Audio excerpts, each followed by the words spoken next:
I'm so excited because today I'm doing a short show, a bite-sized show, if you will, on the three questions I got at SCW. I got had a gig out in Atlanta and got some great questions from some of the attendees. I know that a lot of times when people have questions, there's lots of value for other people. Maybe they have the same questions, maybe it sparks something in them in regards to their situation. I'm confident that will happen. Again, I'm gonna commit. Full disclosure: my wife wants to meet or go for a walk in like 15 minutes, so we're gonna knock this out. We'll go right through here. The first question I got was a woman who was doing or is doing a lot of private training, a lot of one-on-one training.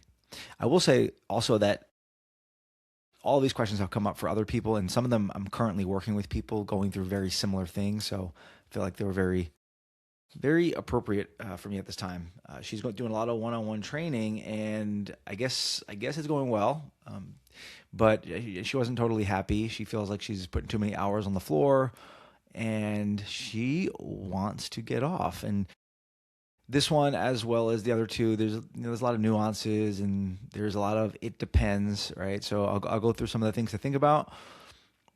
Where I start as a finance guy or a numbers guy is to really know the numbers. Is It can be a little challenging because I have another woman I'm working with who she made a mistake. Admittedly, she was doing really well with private training. She was charging $200 a session for her own private training sessions, and then another guru told her to come off the floor. She shouldn't be doing that, and then all of a sudden, she wasn't able to book the new trainer, and she lost a tremendous amount of income, and it really set her back. And now she's working back up.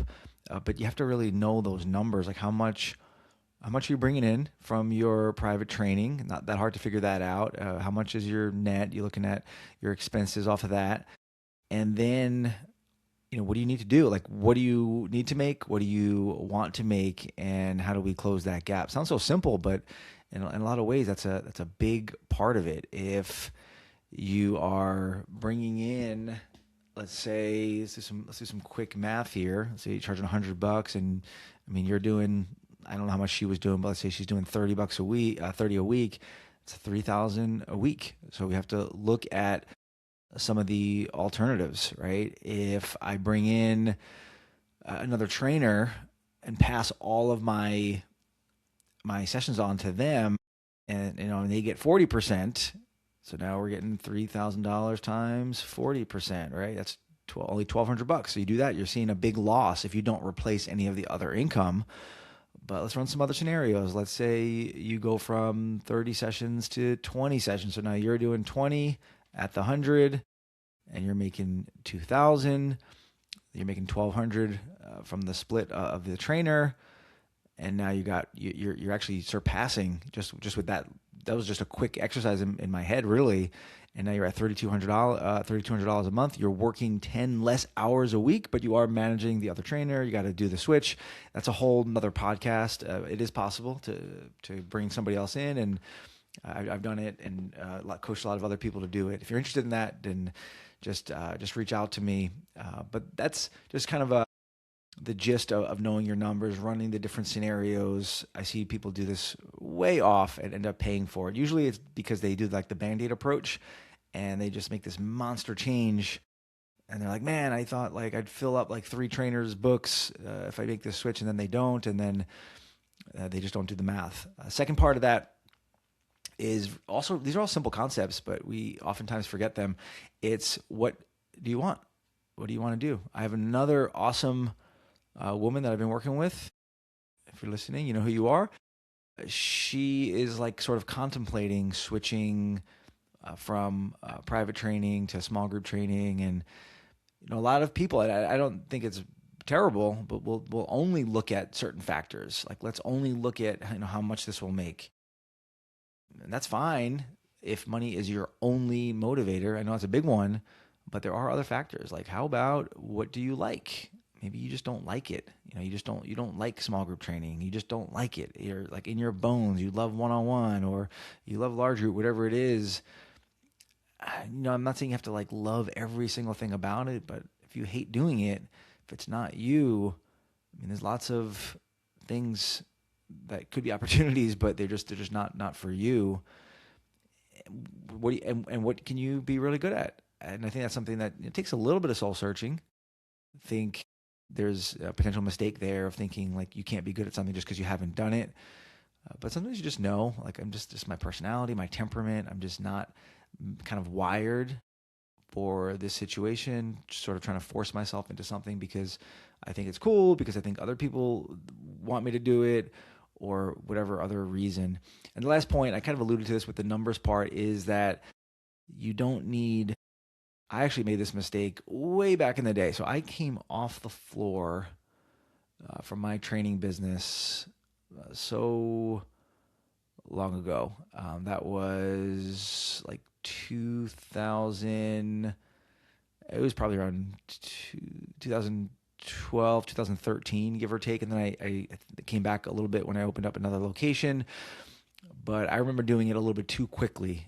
So that's my last piece of advice here, is that let it be gradual. If you have that kind of like that all or nothing mentality, like I did, it's like, hey, I'm either coaching or I'm not. It's like, no, not really. It doesn't really work that way in a small business. You can do it gradually. Make sure that you're able to absorb the financial costs. I'm kind of in that boat now. I have some people helping me out with what I do, and I still love what I do, and I have no desire to not do it. But even with that, even if I did, I would do a gradual shift there just to make sure that things are running smoothly. Let's move to the second question. Staying on track here. That one was another. These were all ladies, so props to the ladies. This one was another woman who was just really cool story. She had really turned her life around. She had a tough go at the start and really turning things around. And she had a concept. The concept, I won't share the details, but it was basically she had I'd be curious how you say this. She had either a niche, or if you're super fancy, you might call it a niche. If you're listening to this, prove to me that you're listening, and text me or message me. How do you say it? I don't even know how you would tell me you say it. You'd have to give me an audio message. Is it niche or niche? Anyway, she had this concept to help this particular type of person, and with a problem. She wasn't like totally unclear. She had an idea of what she wanted to do, but she's like, I'm thinking of investing and opening up a facility, and I just don't know if the market's there. I don't know if there's enough people in my market with this problem, and she had some very valid concerns, and she was looking for advice. And maybe my advice differs from some, but I don't want people to ruin their lives or blow up their lives. So I advised her, hey, don't just bet the farm on this. We want to get what's called proof of concept. Let's see if there's something here. And I began talking with her more about what she was looking to do. And I asked her like how she would help people solve the problem that she was talking about. And she started listing things, and almost like none of them, or very few of them, had to do with having a brick and mortar. She's talking about mindset. She's talking about nutrition. She's talking about accountability, all these things. And I'm like, well, how can you do that in a way that doesn't cause you to bet the farm? At least at first, you always expand. So then we started talking about some different ideas, where it could be an online program or a hybrid program, which moves me to the second part, which was for all of us. I don't care if you've been around for many years like me, or you're on the newer side. It's really spending some time with your messaging and your offer. I mean, the clearer you can get, if you're trying to help everybody, then you might just be helping nobody. So just getting super clear on like the demographics, yes, like where they live, who they are, gender, all that stuff, age, but also like the specific thing you're helping them with. You're paying attention to their language when you talk to prospects and they're talking about their problems. Really pay attention to the words they use, so you can be clear with other people about the message and try to make it clear. One of the things that I think people do in every industry, I talked to a friend of mine who's a lawyer, and he said it's so rampant, is they just try to talk over everyone's head. Like, stop using this language that people don't actually use. Just say what you do. If you help people have more energy, just say that. Like, you don't have to make it sound all fancy. Just say it how you would say it, and just go all in and talk about it and help people with that. In her case, I believe it was better to get some proof before taking on all the overhead if she had the ability to do that. And we could do that. Many people listening already, they're like, man, it's too late. I'm already all in, and that's fine. You can still do this with, I've done this with things in my business. Hey, let's just start like dip into this and see if we like it, see if we're good at it, see if it's something that makes sense. And then we go from there. Final question as we wrap up here is, this was another woman who she's making good money, but she was honest with me, which I so appreciated.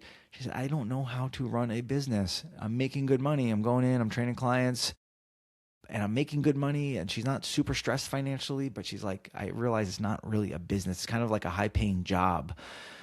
Lots behind that one. Some of the things we talked about. One was, I had a whole list of things, but for the bite-sized purpose, I'm trying to point out three of the biggies, is to completely separate our business and personal finances. Until we do that, it's really difficult to keep track, to know what's what, to be organized, to make better decisions.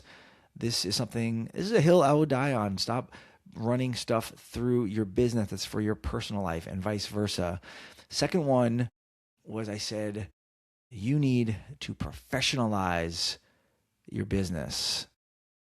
Remember that amateurs practice until they get it right. Professionals practice until they can't get it wrong. So many of us are looking for professional level results by putting in amateur level effort.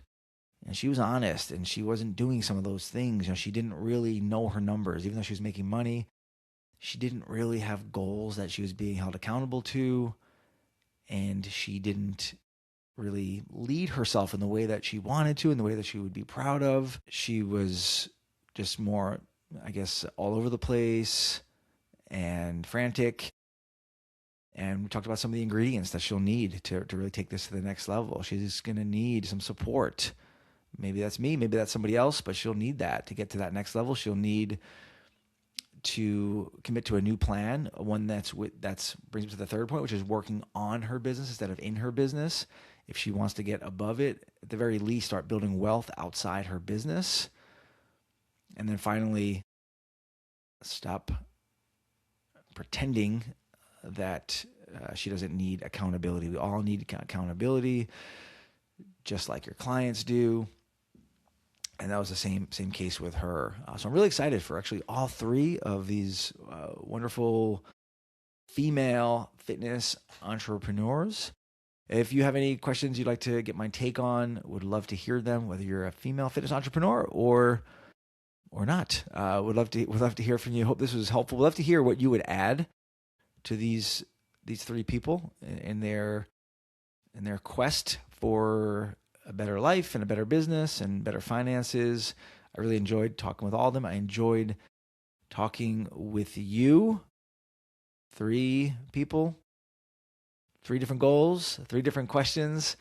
And I hope some of this resonated with you as you're thinking through stuff. I think there are a lot of lessons, just kind of give you maybe quick one I'll pull out from each one. For the first one, let's go with, what do you want?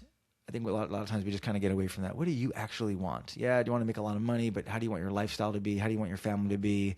How do you want your contribution levels to be? Think through that stuff. About the second question, I would say message in the offer. I don't think enough of us are really spending time on that. It's powerful stuff. And think about the questions you could ask your prospects to kind of pull out the needs they have that you could solve. There's one way to share your messages, like by telling them. The other is by pulling their need out of them and then matching your offer to that. And then for the last one, let's get professional level results by getting professional level effort. Thanks so much for listening. If you have any thoughts, comments, questions, shoot me a message. Would love to keep this conversation going, hear what you have going on. and just continue helping you move forward. That's my goal. I'm here to serve. So reach out. Don't be shy. Until next time, you're listening to the Your Fitness Money Coach podcast.